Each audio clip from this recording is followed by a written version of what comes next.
झेप मराठी, आरसा महाराष्ट्राचा। गांधी पुतळा ते छत्रपती शिवाजी महाराज पुतळा परिसर no hawkers zone. No hawkers झोनचा बाजार समितीवर परिणाम।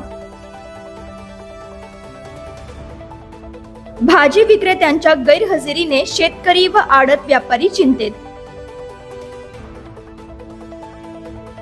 धुळे शहरात गांधी पुतळा ते छत्रपती शिवाजी महाराज पुतळा परिसर नो हॉकर्स झोन घोषित केल्यानंतर किरकोळ भाजी विक्रेत्यांनी बाजार समितीकडे पाठ फिरवली असून याचा थेट परिणाम कृषी उत्पन्न बाजार समितीच्या व्यवहारावर होत आहे। विक्रेत्यांच्या गैरहजेरीमुळे शेतकऱ्यांचा माल खपेनासा झाला असून आडत दुकानदार देखील चिंतेत आहे।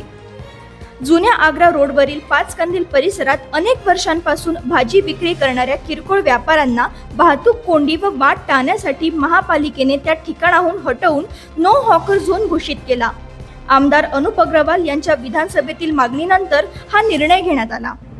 कमीत कमी 2 ते 2.5 हजार लोकांचं कुटुंब आहे आणि 2-2.5 हजार गाड्या बंद आहेत आणि या 2-2.5 हजार गाड्या बंद असल्या कारणामुळे 2-2.5 हजार लोकांवर त्यांच्या कुटुंबांवर उपासमारीची वेळ येत आहे। भाजीपाला हा सडाऊ माल असल्या कारणामुळे तो लगेच विकावा लागतो, परंतु तो माल विकला गेला न कारणामुळे धुळे शहरातील भाजीपाला व्यावसायिकांवर बंदी आली। शेतकऱ्यांचं आतोनात नुकसान होत आहे। जे लोक रोज आपलं कष्टाने पोट भरतात, आपला माल विकून रोजचा उदरनिर्वाह करतात, अशा लोकांवर उपासमारीची वेळ आलेली। परंतु धुळे शहरात राजरोसपणे 2 नंबरचे धंदे चालू आहेत, सट्टाच्या बिडा जागोजागी चालू आहेत, अतिक्रमित एरियात चालू आहेत, त्यांच्यावर काही कारवाई करत नाही।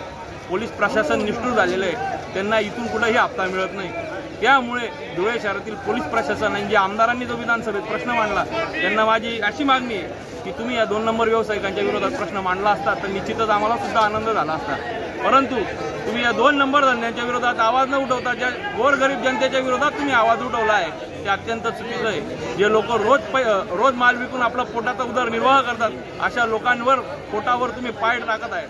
पूर्वी सकाळपासूनच बाजार समितीत शेतकऱ्यांकडून भाजी खरेदीसाठी किरकोळ विक्रेत्यांची गर्दी होत असे, मात्र आता या विक्रेत्यांचा व्यवसाय ठप्प झाल्याने शेतकऱ्यांचा मोठा माल विकला जात नाही आणि आडत व्यापाऱ्यांचे व्यवहार घटले आहेत। या निर्णयाविरोधात शेतकरी आणि आडत दुकानदारांनीही संताप व्यक्त केला आहे।